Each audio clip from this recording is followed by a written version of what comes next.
A finales de 1543 o principios de 1544, Juan Bohón, por encargo de Pedro de Valdivia, funda en la ribera norte del río una villa para servir de punto intermedio entre Santiago del Nuevo Extremo y el Virreinato del Perú.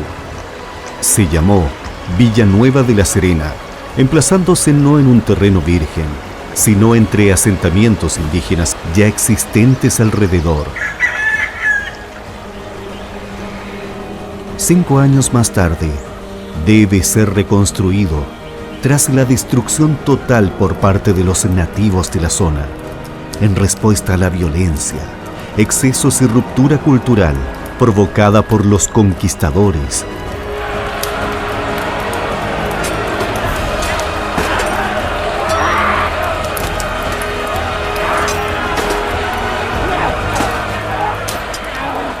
Así, el 26 de agosto de 1549, el poblado es refundado en la Plaza de Armas por Francisco de Aguirre, llamándolo San Bartolomé de la Serena.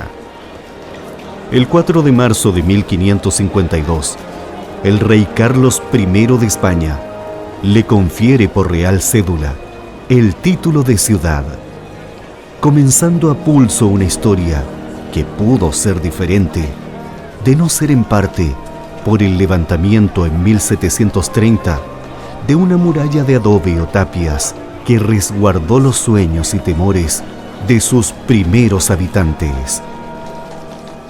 Me encuentro en las faldas del Cerro Santa Lucía. A mi espalda una vista panorámica de nuestra hermosa ciudad de La Serena, fundada en la explanada aledaña al río Elqui, que hoy tiene una población que supera las 200.000 personas.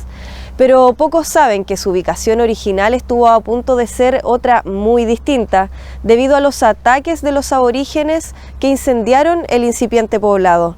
Ataques que años más tarde repetirían corsarios y piratas, que obligaron a fortificar la ciudad con un muro. ¿No lo sabía? Acá, gracias a una investigación realizada por profesionales del municipio de La Serena, junto al testimonio de destacados historiadores locales, les contamos cómo fue esta verdadera leyenda de La Serena, que hoy por hoy tiene mucho de realidad. Habitualmente transitamos por las calles más conocidas de La Serena sin darnos cuenta que bajo ese pavimento se alzaron antiguas construcciones que fueron forjando el trazado urbano de la ciudad. Es el caso de Calle Amunátegui, que a partir de 1730 tuvo una extensa muralla que medía alrededor de 3 metros de altura y bordeaba por aquel entonces la accidentada geografía de la quebrada de la Barranca del Mar, para proteger a la ciudad de nuevas irrupciones violentas por parte de los imperios que rivalizaban con la corona española.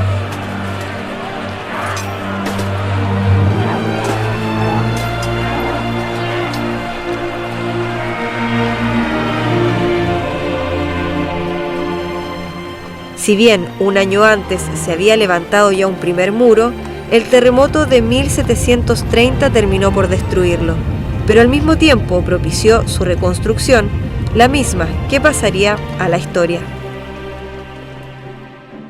Pero antes de hablar de la muralla propiamente tal, es necesario recordar que desde que comenzó a recibir las gigantescas remesas de oro y plata de los territorios anexados, España se convirtió en la mayor potencia mundial en el siglo XVII, despertando la codicia y una dura contra de los reinos europeos rivales que no tenían posesión en América, como Inglaterra, Francia y Países Bajos, lo que se concretó en la alta mar, con constantes atracos a los galeones y ataques a las colonias costeras del Pacífico Sur.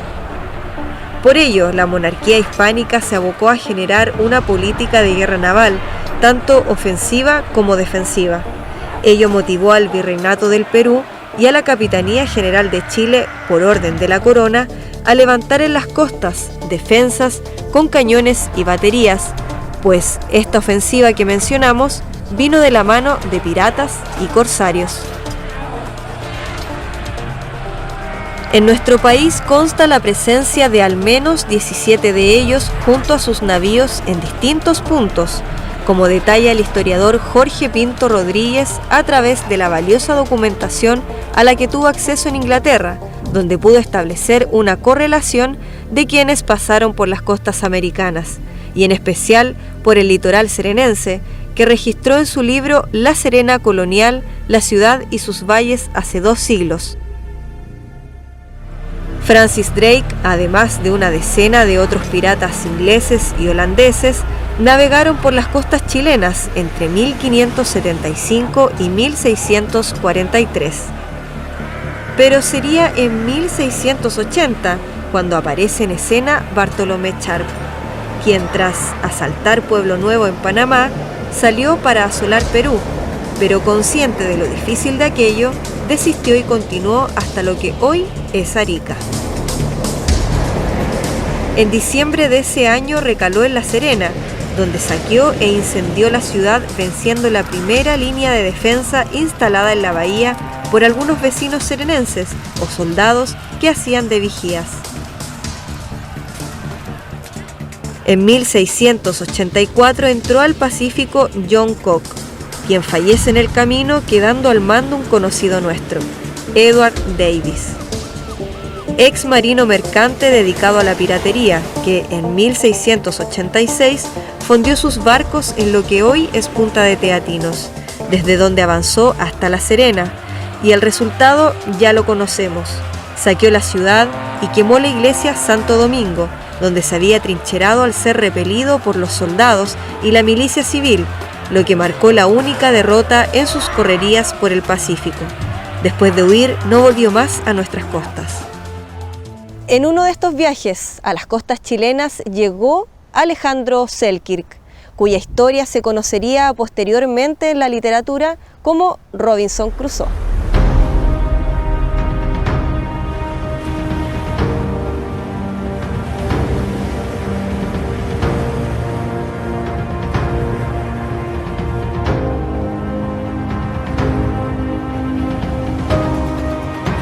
Pero no todos los piratas y corsarios que pasaron por aquí lo hicieron pensando en atacar, pues esta área les servía de aguada y abastecimiento para sus largas travesías. Muchos de estos piratas pasaban precisamente por La Serena con la intención de tener acceso a agua antes de iniciar un viaje que es mucho más largo hacia las Filipinas, las Islas Molucas, que también era parte importante de las correrías que ellos hacían persiguiendo galeones españoles. La idea principal de la ley del corso o las patentes del corso era desestabilizar en parte a estas coronas que estaban siendo muy poderosas a raíz de las riquezas americanas, principalmente la española. Autores como Pinto Rodríguez aseguran que solo 3 de los piratas ya mencionados pusieron pie en nuestra costa. De ellos, solo Edward Davis habría traído un cargamento importante de dinero, oro y joyas, pero a la vez habría tenido escaso margen de tiempo para desembarcar en Punta de Teatinos y esconderlo en Guayacán, si pensamos que fuera este el botín enterrado en dicha bahía. Por lo mismo, se plantea que el famoso tesoro no está en ese lugar, como dice la leyenda, sino que es parte de un mito surgido de la novela de Ricardo Latcham en 1935. Ello ha llevado a otras teorías que indican que podría estar oculto muchos kilómetros más al norte, en las bahías de Punta de Choros, Temblador, Chungungo o probablemente en la de Punta de Teatinos, donde, como ya mencionamos, fondió la flota en 1686. Esto, sumado a que la forma de marcar las latitudes y longitudes ha variado desde aquella época hasta hoy, sería la razón por las que esta fabulosa riqueza, de existir realmente, aún no ha sido hallada. Incluso el investigador Vidal Naveas Droguet sitúa el posible tesoro de Edward Davis en Bahía Inglesa. De hecho, una teoría dice que Bahía Inglesa habría tomado su nombre de la denominación Playa del Inglés, en referencia a la presencia de Davis. Respecto a Drake, se cree que dejó sus riquezas en Guayacán, mientras que otros autores plantean que no fue allí, sino en Bahía Salada o en la Rinconada de la Puntilla, al norte de la playa de Chañaral, en la tercera región. Como sea, y más allá de los mitos y leyendas, lo cierto es que el avistamiento de estos barcos causaba temor en cada población, y de inmediato se corría la voz de ciudad en ciudad, estableciéndose por ello elementos de defensa como la muralla de tapias, que edificó La Serena y que hoy es el centro de esta investigación. Por ese entonces, la ciudad había tenido un crecimiento lleno de contratiempos, y a muchos no les agradaba residir en ella, por lo que estas historias de piratas iban ahuyentando hacia las haciendas más alejadas a los pocos vecinos que se habían establecido. De hecho, existen testimonios y memorias de viajeros como Amadeo Fresier y Richard Lambert que plasmaron en sus líneas el constante peligro y asedio que sufrió este pequeño poblado a pocos años de su fundación, obligándolo incluso a crear milicias civiles. Y por último, cuando ya viene y se presenta la amenaza cierta, es que de 1680 comienza entonces a organizarse las cuadrillas de indígenas aportadas por los encomenderos para levantar esa ciudad. Y se levanta esa ciudad. La documentación que existe o que existía en el archivo arzobispal de La Serena establece quiénes entregaron los aportes, qué tipo de indios utilizaron y la forma en que se levantó a lo largo de la calle hoy Amunati. Precisamente uno de los testimonios se evidencia en el libro Historiadores de Chile de José Pérez García, donde se consigna la existencia de un viajero norteamericano que recorrió las costas serenenses y describe el entorno de la ciudad a comienzos del año 1800. The entrance to Coquimbo, or La Serena, as it is known and spoken of in all public documents, is through an adobe gate, which indicates that it was once surrounded by a wall. The appearance is unpromising. The streets, which intersect each other at right angles, are of moderate width and far from being clean. On one corner of the plaza is the government house, which occupied by the intendant of the province. There is a public hospital lately established and 6 or 7 churches, all with cupolas or belfries. The dwellings are in the same style as those of Santiago, presenting a white front wall with a large gate studded with brass or copper bolt heads. Very few houses are of 2 stories. Some of them have observatories on top. A small flower garden is attached to each, and from this cause, the city occupies more ground than many places of 3 times its population, which does not exceed 10,000. Pero como ya adelantamos, fue en 1680 cuando se escribiría el suceso más dramático, el ataque del corsario Bartolomé Charp, quien recalaría para saquear y quemar casas e iglesias, causando pánico en las cerca de 1000 personas que vivían en la joven ciudad. Así quedó registrado en el acta redactada por el escribano público del Cabildo de La Serena, Nicolás Ramírez. Certifico y doy fe. Como 13 de diciembre de 1680, entró y dio fondo en el puerto de esta ciudad un navío, y de él saltaron en tierra cantidad de hombres con armas de fuego, que vulgarmente se dijo que eran ingleses, los que rechazaron y resistieron a la gente, que con armas de fuego salieron de esta ciudad a encontrarlos e impedirles el paso y entrada. Y luego, el 16 de dicho mes y año, pusieron fuego a lo más del caserío del pueblo, y quemaron las casas de Cabildo, la iglesia mayor, el convento e iglesia de Nuestra Señora de las Mercedes.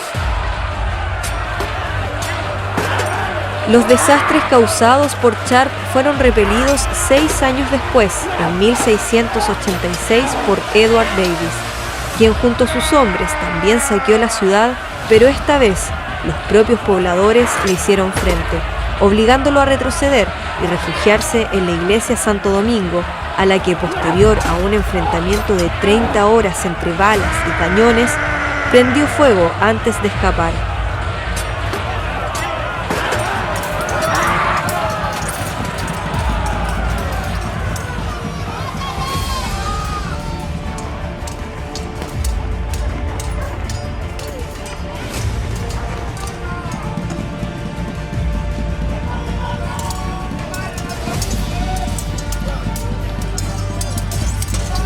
Por acontecimientos como estos, que además significaron la pérdida casi total de los registros documentales de la iglesia matriz, de los conventos y del cabildo, tanto en 1710 como en 1713, los vecinos serenenses quisieron trasladar la ciudad a un lugar más alejado de la costa, como el valle o los llanos de Tuquí, actual asiento de Ovalle.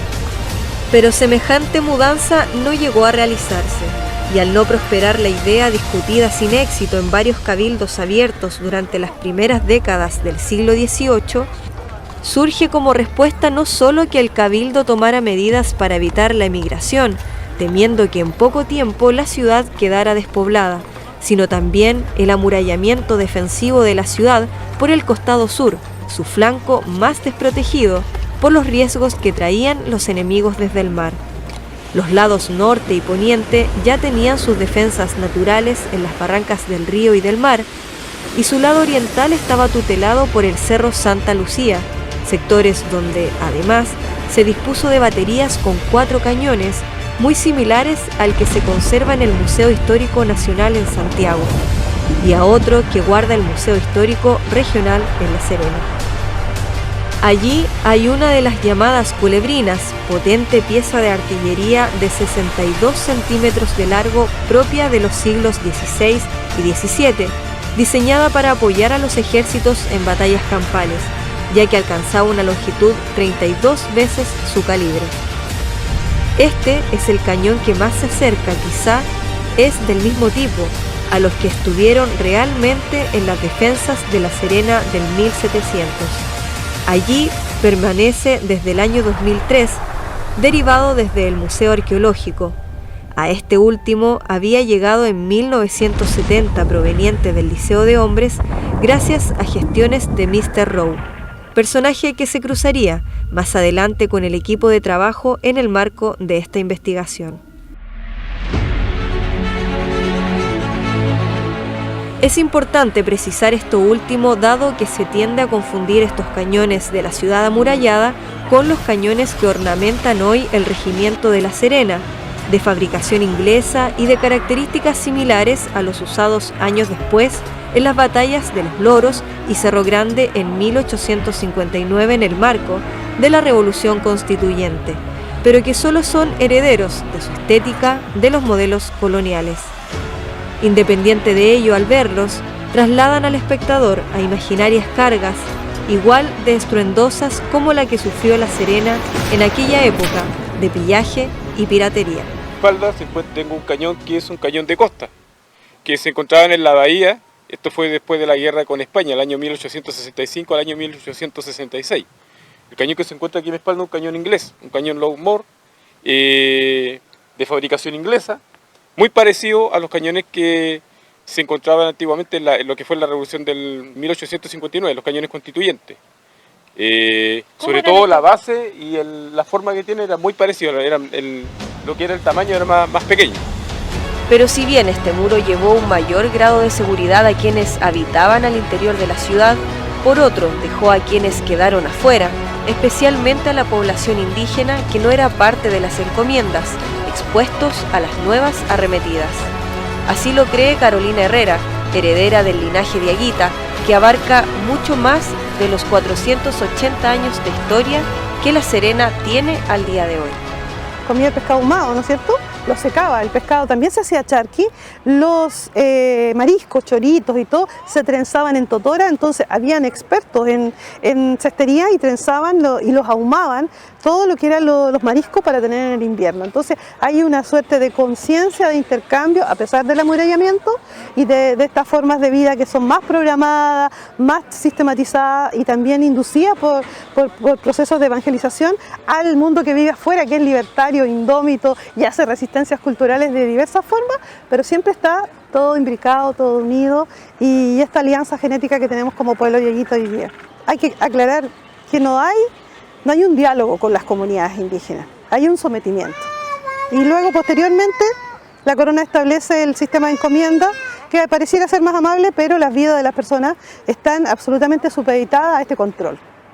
No hay antecedentes reales. Nos cuenta igual la arqueóloga Paola González, nos establece que no hay antecedentes reales, que haya habido una dominación violenta por parte de los incas. No hay ningún tipo de hallazgo arqueológico donde se evidencie esa violencia que podría imaginarse de sacrificios ni nada de eso. Entonces hay un poblamiento muy tranquilo, muy abocado al arte, muy observador, muy contemplativo, muy también conocedor de todo el sistema hidráulico y agrario. Y cuando llega el español se encuentra con un destacado conocimiento de la semilla, la quinoa, la papa, la plantación de choclo, que estaba en el centro de La Serena. La Plaza de Armas, de hecho, es el gran abastecimiento del maíz, y que se hace este intercambio con los dieguitas que estaban en el centro de Coquimbo, que tenían todo el intercambio con el pueblo chango de los mariscos, de los pescados.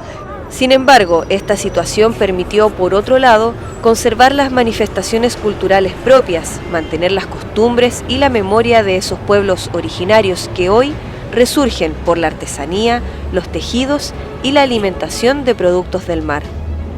El arquitecto Augusto Sepúlveda, quien al momento de esta entrevista superaba ya los 90 años de edad y falleciera tiempo después, llegó a La Serena en la década del 50, contratado por el entonces presidente de la República, Gabriel González Videla, para ser parte de la ejecución del Plan Serena.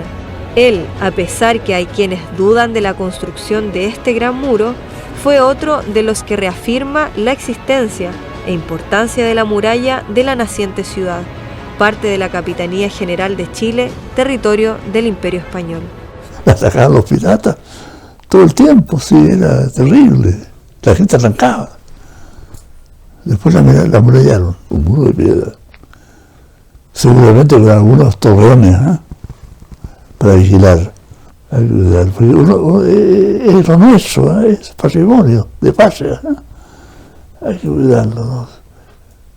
Santiago está perdido, todo igual, ¿no? Hay que cuidarlo, el patrimonio.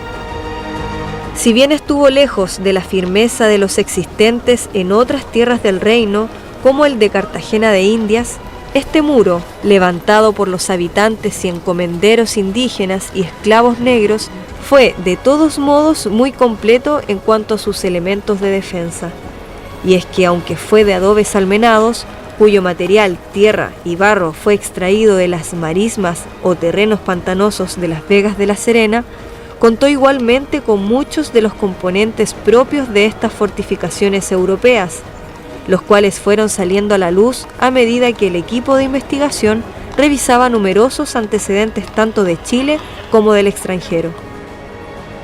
No sorprendió que su presencia se registró en el mapa de José Fernández de Campino en 1744, en un plano de 1764 contenido en la Cartografía Histórica de Chile, en un mapa de 1780 de autor desconocido, en el plano de Agustín Caballero de 1786 y en el plano de la Bahía de La Serena levantado por el ingeniero Pedro Rico en 1789, el cual se conserva en Madrid, España, época en que la ciudad aún se hallaba atrasada en vecindad y edificios, con casas inconclusas y ranchos con techo de paja de totora, tal como fue descrita por Ambrosio Higgins tras tener una vista ocular de ella, según consigna José Toribio Medina en su libro Cosas de la Colonia, apuntes para la crónica del siglo XVIII en Chile. El muro sigue las organicidades del relieve de la ciudad, de la planta urbana. Y lo que hoy tenemos nosotros no es lo que existía en aquella época, a fines del siglo XVIII, porque el relieve de la ciudad sigue las quebradas y quebradillas. Por ejemplo, la quebrada de San Miguel o la de Amunati era una quebrada. Hoy la vemos totalmente nivelada. Fue dificultoso para construirla, evidentemente que sí. No fue plana, fue con altibajo. Los bastiones también tienen que haber usado estos desniveles. La primera se construyó probablemente, fue una empalizada o fue de adobe. El adobe, como ustedes saben, tiene poco grosor el muro, tiene poca resistencia a los sismos. En 1730 se derrumbó por el terremoto de Paraíso, que fue un mega terremoto. Se reconstruyó en tapias. El tapial es un sistema más resistente, que tiene aproximadamente, no sé, medio metro, casi 1 metro de grosor. Son grandes bloques de tierra apisonada, que se hace con un encofrado, una caja, se rellena con tierra suelta y se va apisonando. Yo estimo que puede haber sido unos 3 metros, quizá un poco más, considerando que tenía almenas parecido a esto, ¿no? Contreras es otro de los que ha investigado el tema, detallando que el muro recorría desde lo que hoy es Avenida de Aguirre con El Santo, desde donde subía por Amunátegui, hacia el oriente hasta la Reina Alcalde.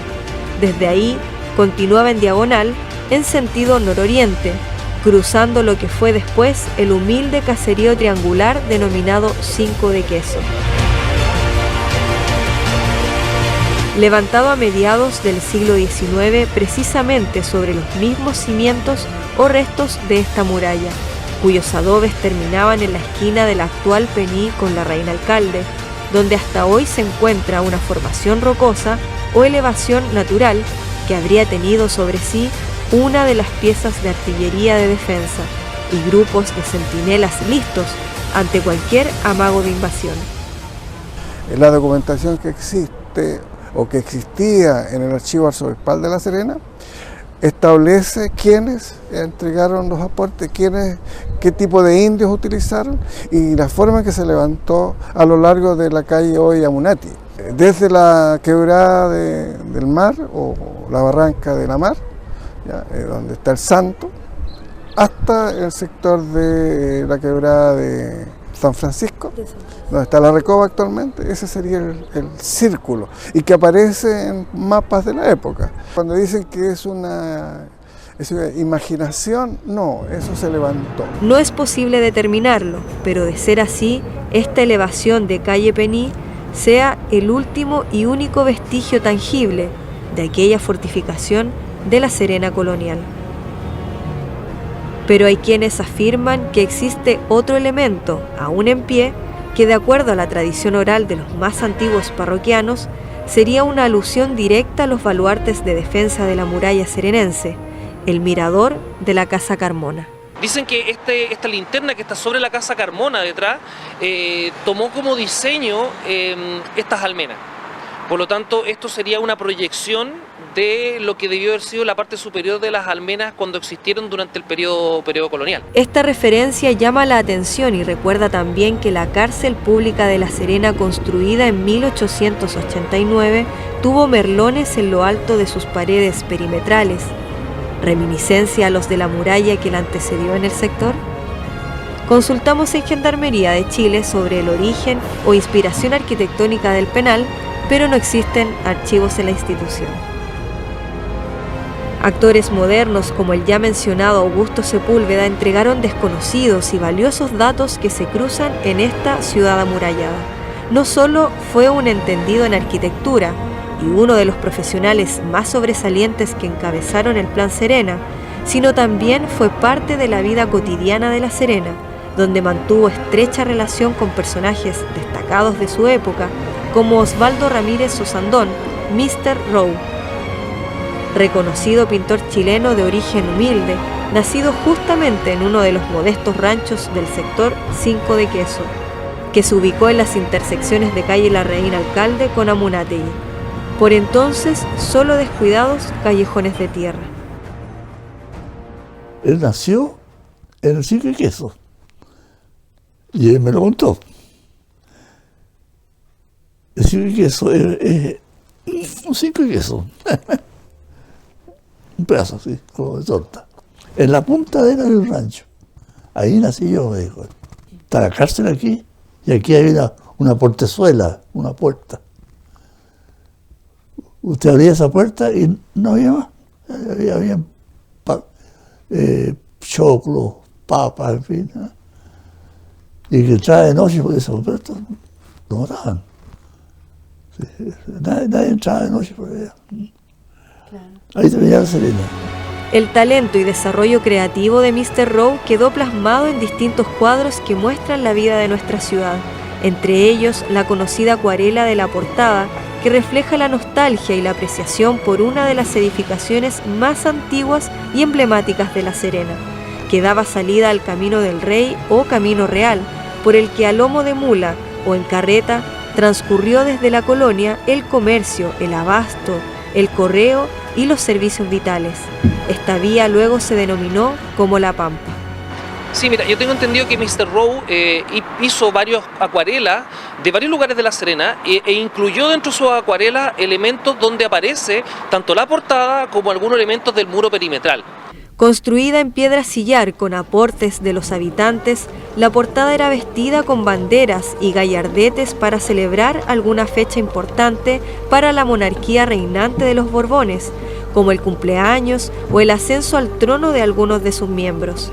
Pero la portada, tal como la conocemos hoy en pinturas, se levantó en 1798 por decisión del gobernador de Chile, Gabriel de Avilés, y del Fierro, quien no solo ordenó implementar algunos avances en ornato, sino también atender las necesidades de seguridad de la ciudad, que ya poseía un portal de acceso en medio de sus muros, pero que requería una reposición con mejores materiales. Estamos situados en el tiempo en que La Serena tenía empedradas solo algunas calles de los vecinos más pudientes y algunos faroles colgados en las primeras cuadras a modo de alumbrado público.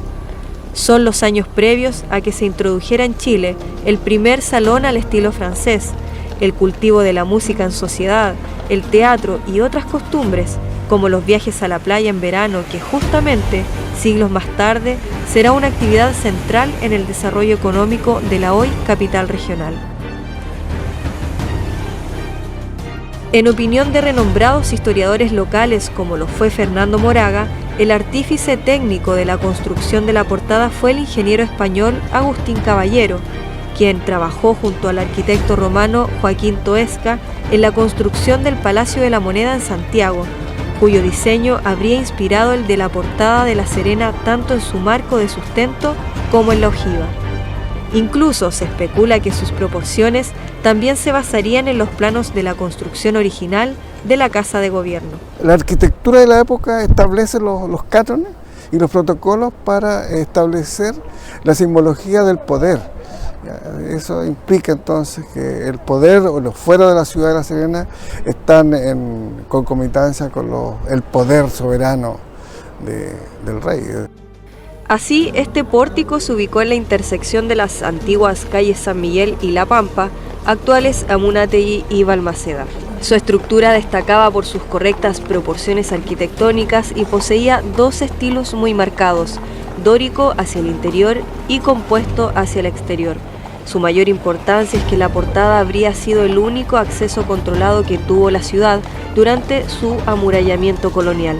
Sin embargo, existen algunos planos que advierten la presencia de lo que sería una entrada más, ubicada en el sector norte, desde las compañías, pero aquello podría deberse no solo a una proyección de lo que se intentó construir, sin llegar a concretarse. La historia de esta muralla comenzó aquí, donde remataba el antiguo Camino del Rey, pues justamente en este lugar se ubicaba el único punto de entrada y salida que tenía la ciudad. Estamos hablando de la portada. Sus pesadas y grandes puertas eran cerradas durante las noches para resguardar a los habitantes. Lamentablemente el progreso de la ciudad terminó con ella, pero su imagen quedará por siempre en algunos óleos y también en la clásica fotografía que se conoce. Yo creo que la derrumbaron porque era muy dura, muy firme. La echaron abajo. ¿Y por qué? El progreso, pues. Yo vi las piedras, están ahí en Santo Domingo, están en el suelo ahí. Y yo las vi en las gradas de las casas de Amunátegui, la gente la usaba como grada para subir la casa que da arriba. Entonces, deben estar por ahí todavía. Cae básicamente por la necesidad de la misma ciudad. O sea, la urbe en su crecimiento se va comiendo estos elementos de la colonialidad y lamentablemente en un periodo donde nosotros no teníamos la plena conciencia de la importancia de estos elementos patrimoniales. Por lo tanto, una posterior recuperación o algo que nos permita recordarlo de manera tangible podría ser bastante positivo para desarrollar en nosotros nuestra identidad colonial. Tenía en el frontis superior externo el escudo de armas de la ciudad y en su cara interior el escudo con las armas reales de la corona española y las iniciales del rey Fernando VII para recordarle a sus vasallos la leal obediencia al monarca, en un tiempo donde el trabajo mayoritario de aquellos serenenses era el cultivo de la tierra y en las minas de cobre. Su construcción tiene un estilo neoclásico muy particular, con un frontispicio en donde ahí estaba grabado la fecha. Corresponde a lo que clásicamente está retratado en las puertas de las ciudades, por ejemplo en Sevilla, en Toledo, en donde uno es el escudo de la ciudad y el otro el escudo de la corona. Estos símbolos heráldicos fueron construidos por Pedro Guerra, miembro de una prestigiada familia de canteros de la característica piedra caliza o sillar, extraída de las canteras de Peñuelas y Juan Soldado. Una disposición gubernativa habría ordenado la destrucción del escudo de piedra que tenía tallado los símbolos de la monarquía, y se conservó el escudo de armas que miraba hacia el norte desde lo alto de la cara interior de la fachada, compuesto por el castillo de ardientes torreones, aunque otra teoría habla que una vez lograda la independencia, los vecinos quisieron terminar con todo rastro de yugo colonial, destruyendo el escudo de la corona española. Pero regresemos a la muralla, porque en 1871 de esta fortificación que recorría el sector sur de la ciudad solo quedaban algunas tapias y escasos rastros de sus aspilleras, pequeñas aberturas o agujeros en el muro, precursores de las troneras que servían para la defensa de fusilería o para asomar las puntas de lanzas de madera con las cuales los vecinos esperaban repeler a quien intentara escalar el muro. No existe certeza alguna de sus dimensiones ni mayores detalles de su apariencia integral, pero los escasos textos que lo mencionan precisan que esta pared contenía más de 600 merlones en la parte superior para brindar protección a los vigilantes, en caso de enfrentamiento, parapetos en sus almenas y un foso exterior, por lo que se cree, además, que pudo medir entre 3 a 4 metros de alto por 1,5 metros de ancho, mismo ancho que las columnas de la portada, para resguardar la tranquilidad de los habitantes. Junto a topógrafos especialistas, este equipo de investigación determinó que en total tuvo una extensión de 1,5 kilómetros aproximadamente y de acuerdo a los registros, el muro tuvo 5 baluartes fortificados con cañones, bautizados cada uno bajo el nombre de un santo como era la tradición española de la época, buscando la protección divina en caso de un ataque.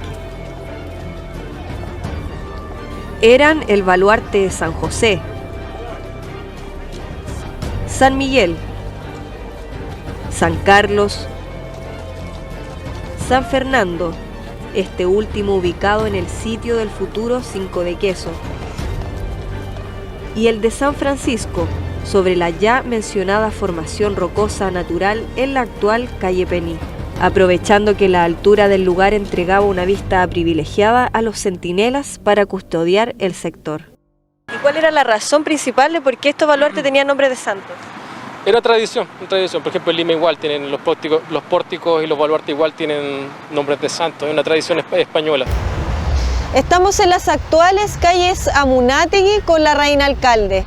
Aquí se habría ubicado uno de los baluartes, el de San Fernando, y contaba con 5 cañones.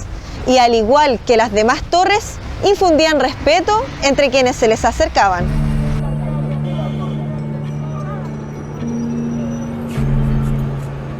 Solo en los baluartes, la ciudad estaba protegida en total con 21 cañones, a los que se agregaban los 2 que habría tenido el cuartel ubicado al interior del poblado, y a otros 2 cañones dispuestos en 2 baterías de artillería estratégicamente ubicadas en los lados este y oeste.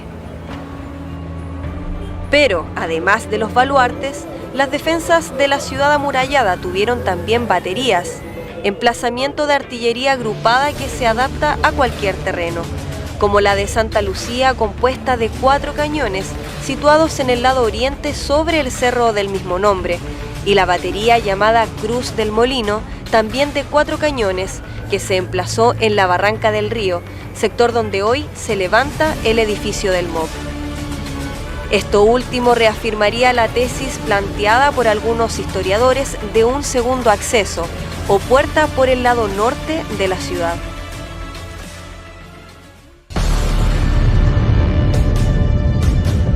Los reiterados desastres naturales que azotaron a La Serena fueron preocupación constante de las autoridades, que destinaron aportes para reparar las defensas, arruinadas por la fragilidad de su principal elemento constructivo, lo que motivó a los tenientes José Pérez de la Mata y Mariano Peñafiel a hacer en 1805 un registro de las condiciones de la fortificación y de los cañones, según documenta en detalle el libro de Manuel Concha.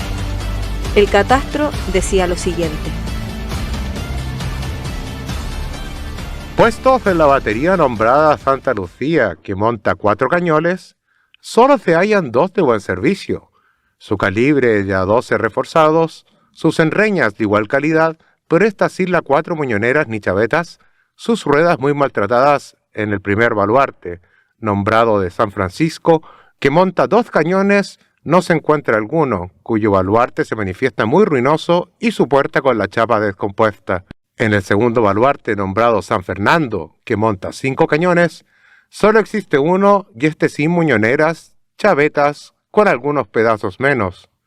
En el tercer baluarte, nombrado San Carlos, que monta 3 cañones, solo hay uno de calibre de A6 desfogonado, con la cureña maltratada y las 2 ruedas principales malas.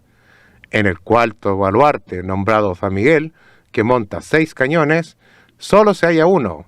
El quinto baluarte, nombrado San José, que monta 2 cañones, no se halla ninguno y está sumamente arruinado, por consiguiente inservible.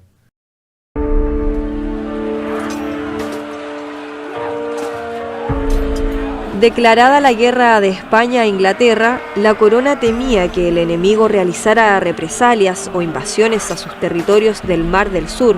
Por esto, las fortificaciones de artillería volvieron a arreglarse, esta vez mediante donativos de autoridades y de los propios vecinos, los mismos que desde el inicio estuvieron a cargo de la seguridad, junto a comerciantes y miembros del batallón o milicia civil.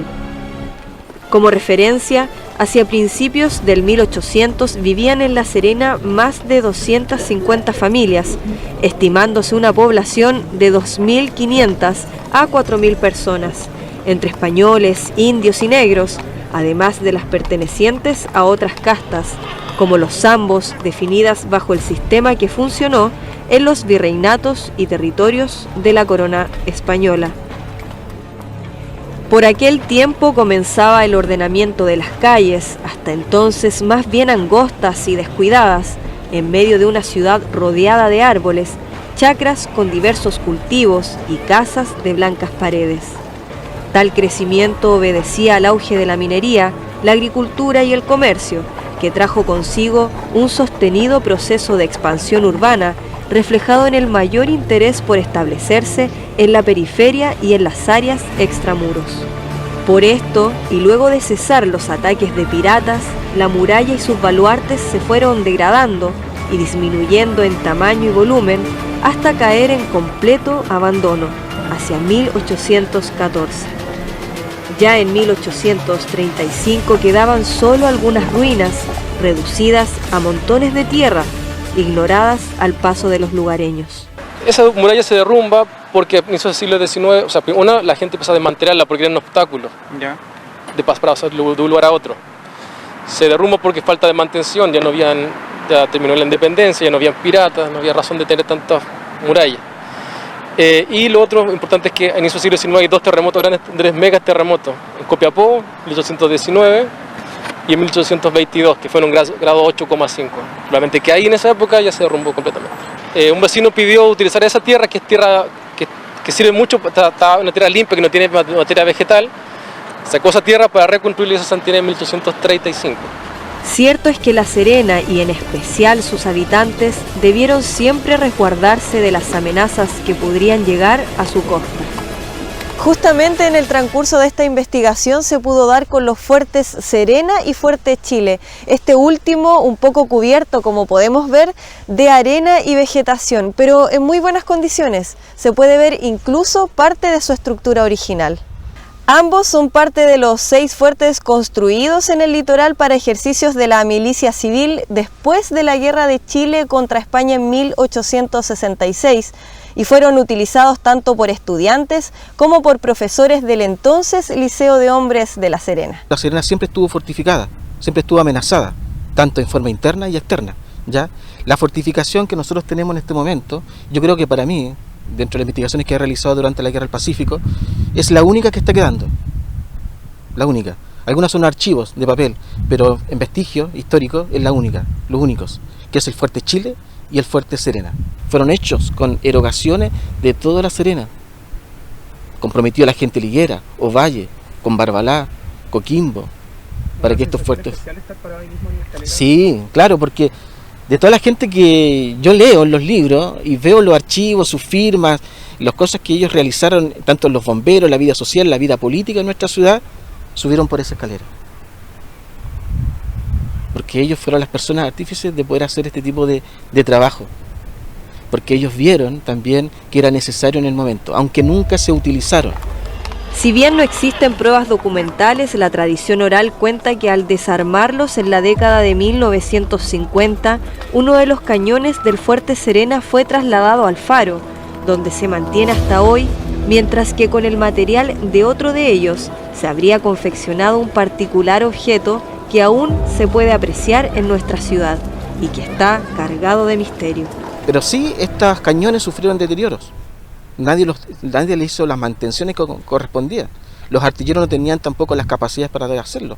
Así que a comienzos del siglo XX, estos cañones fueron sacados de su lugar y fueron transportados a otro sector más cercano a la ciudad de La Serena, y de ahí fueron fundidos en Valparaíso, ya a comienzos del siglo XX. Estamos hablando de 1912, 1911, que ahí el cuerpo de bomberos hizo una campana, ¿ya? Que actualmente la campana todavía está en su cuartel.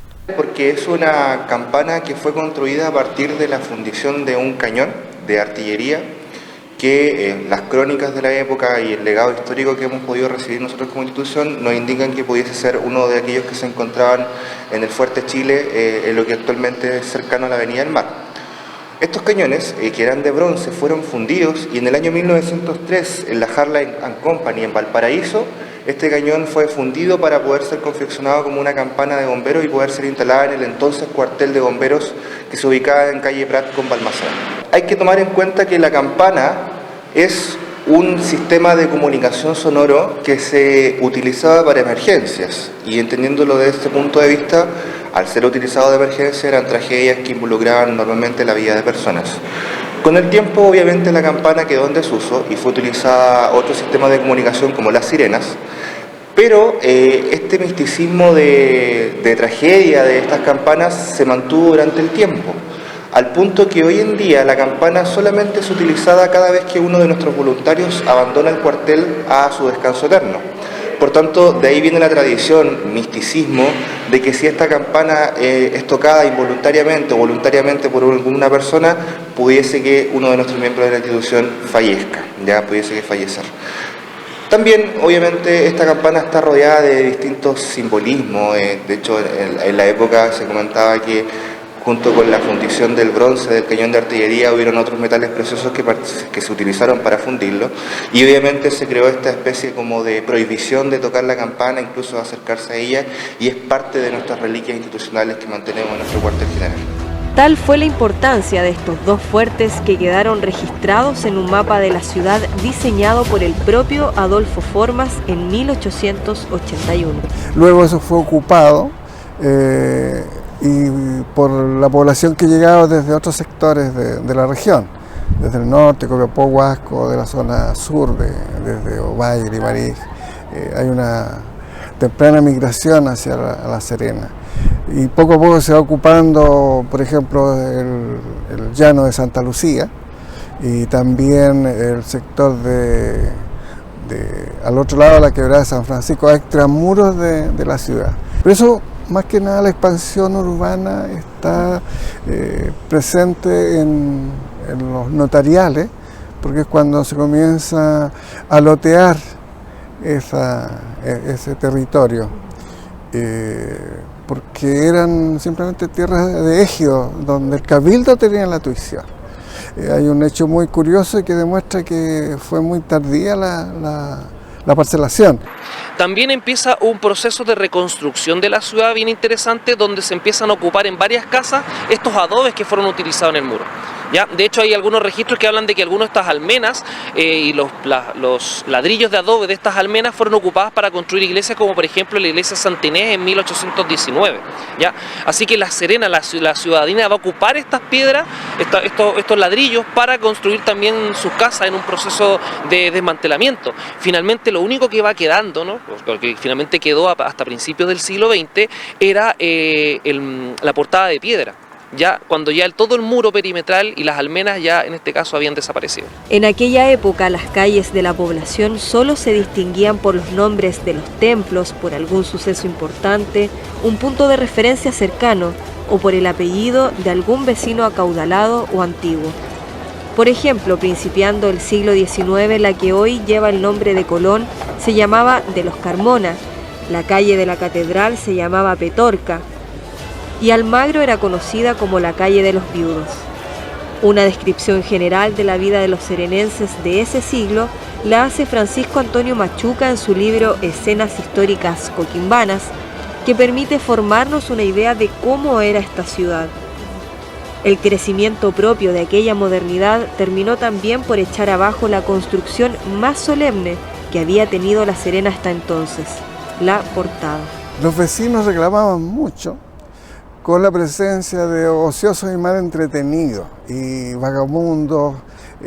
Era sector donde también se sacrificaban los animales para su venta en la ciudad. Y un alcalde, hacia el año 1911, determina echarla abajo.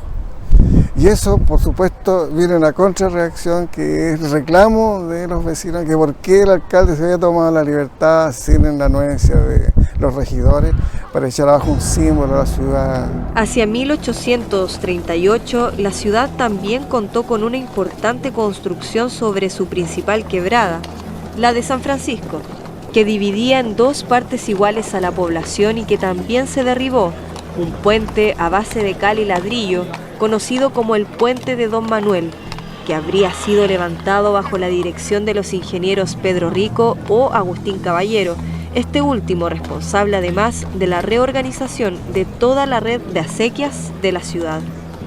En estas calles de La Serena se han realizado interesantes rutas patrimoniales guiadas, como las que realiza la Corporación Cor Patrimonio, que a través de antecedentes e interactivos relatos nos transportan a nuestro pasado más remoto, rescatando la memoria de nuestra ciudad para las nuevas generaciones.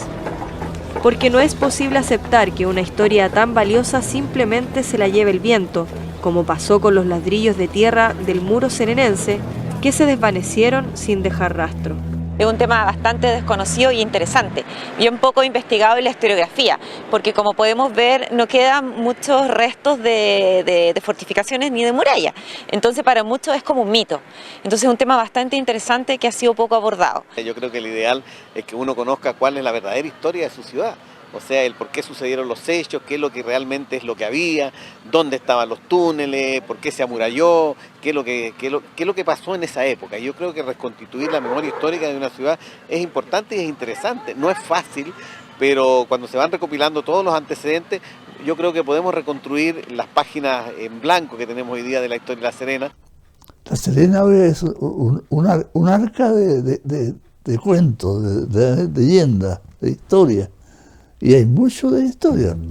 Una bahía segura casi la condena a su ubicación, y si bien La Serena no volvió a ser la misma, siguió, a pesar de su lento avance constructivo, como una de las más importantes ciudades de paso de aquella época. Esto fue lo que motivó al equipo de investigación la búsqueda de evidencias de este muro colonial, un proyecto ambicioso que nació como hijo del mar, del que jamás sabremos si pudo ser o no un eficaz sistema defensivo con su sola imagen, pero que representa una excepcional herencia que pertenece a todos los habitantes de La Serena. El trabajo de la muralla fue un trabajo de largo aliento, el cual consistió en recopilar la mayor cantidad de información.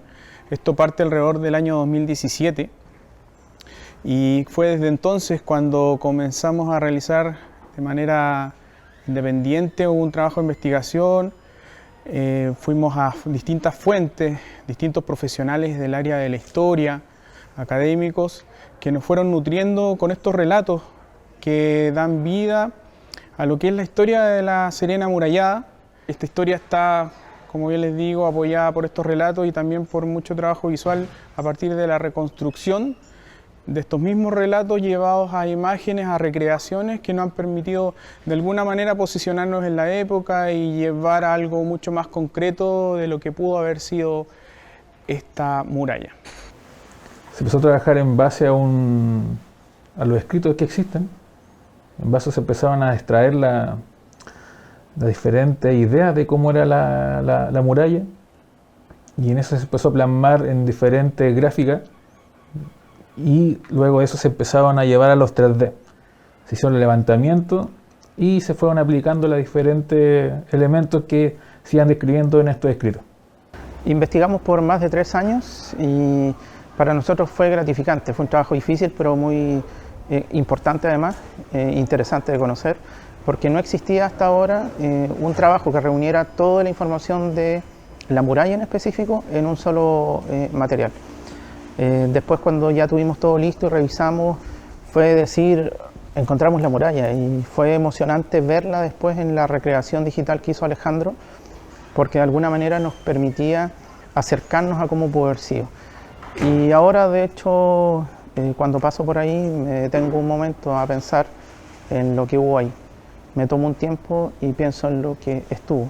Esa muralla que de alguna manera cambió la historia de La Serena. En la actualidad no existen vestigios de esta fortaleza, pero sí de la que fue su puerta de entrada, la portada, con algo tan tangible y concreto como su escudo original de piedra, que se luce tan altivo como anónimo en el frontis de la Municipalidad de La Serena, ajeno a la mirada de los transeúntes que rara vez se detienen o levantan la vista para observar, sin saber, uno de los escasos rastros del pasado colonial de esta señorial urbe, legado de la muralla que protegió a la ciudad. Su llave original y los clavos que sostuvieron los pesados portones que daban el paso al interior de la ciudad se pueden encontrar también como reliquia patrimonial en la municipalidad y en el Museo Histórico Gabriel González Videla, donde permanecen a resguardo como mudos testigos de una época laboriosa y dura, pero que permitió forjar la que hoy es una de las comunas más turísticas de Chile y destino preferido por miles de visitantes nacionales y extranjeros. Independiente de la mirada que cada uno pueda tener sobre estas narraciones, es valioso desempolvarlas por el enorme sentido de pertenencia que conllevan, permitiendo rescatar esa identidad local tan importante y a la vez tan esquiva por la vorágine de la modernidad. Esta investigación abre una nueva perspectiva del origen de La Serena y una mirada más completa de esta tierra que a veces puede parecer apática, producto de su herencia marcada a fuerza de fuego, pero que es acogedora y abierta a mostrar su historia, sus leyendas y sus mitos, como el de los túneles subterráneos de la ciudad que son, por cierto, parte de otra historia. Esta investigación nació de la necesidad de preservar nuestras tradiciones y generar un espacio de debate entre vecinos conocedores de su historia y patrimonio. Ya vimos que la ciudad amurallada es real y no un mito, como muchos pensaban. Eso abre también la puerta para comprobar, por ejemplo, si los túneles subterráneos son o no una leyenda. Pero eso es parte de otra investigación.